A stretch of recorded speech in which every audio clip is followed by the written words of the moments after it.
সোমবার বেলা ১:১৫ এভারকেয়ার হাসপাতাল থেকে উন্নত চিকিৎসার জন্য সিঙ্গাপুরে নেয়ার জন্য শাহজালাল আন্তর্জাতিক বিমানবন্দরের উদ্দেশ্যে রওনা দেয় ইনকিলাব মঞ্চের মুখপাত্র ওসমান হাদিকে বহনকারী অ্যাম্বুলেন্স। এর আগে এয়ার অ্যাম্বুলেন্স হিসেবে ব্যবহৃত গালফস্ট্রিম G100 সিরিজের প্রাইভেট জেটটি বেলা ১১:২২ শাহজালাল আন্তর্জাতিক বিমানবন্দরে অবতরণ করে। বিমান যাত্রার জন্য উপযুক্ত জেনেই ওসমান হাদিকে বিদেশে নেয়ার জন্য সরকারি সিদ্ধান্ত নেওয়া হয়েছে বলে জানান প্রধান উপদেষ্টার স্বাস্থ্য বিষয়ক বিশেষ সহকারী ডাক্তার সায়েদুর রহমান।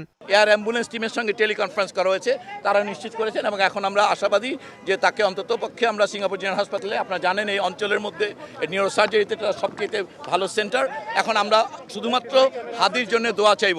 আমরা আশা করব যে সবাই আপনারা দোয়া করবেন, আল্লাহ যদি সাহায্য করেন অবশ্যই হাদি একটা মাত্রার সুস্থতা নিয়ে ফিরে আসতে পারবে। এদিকে ওসমান হাদির চিকিৎসার ব্যয়ভার অর্থ মন্ত্রণালয়ের নিজস্ব বাজেট থেকে বরাদ্দ দেওয়ার কথা জানান অর্থ উপদেষ্টা। হাদির ব্যাপারে বাইরে পাঠাবে, কালকে যখন আমাদেরকে মেসেজ দিল আমরা বলেছি টাকা পয়সা কোনো ব্যাপার না, উইল গিভ অ্যালোকেশন, যা হোক এটা ম্যানেজ করে।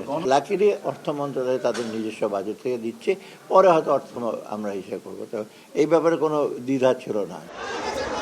শুক্রবার গুলিবিদ্ধ ওসমান হাদিকে ঢাকা মেডিকেলে ভর্তি করার পর সেখান থেকে তাকে নেওয়া হয় রাজধানীর এভারকেয়ার হাসপাতালে। দিন মোহাম্মদ সাব্বির, সময় সংবাদ, ঢাকা।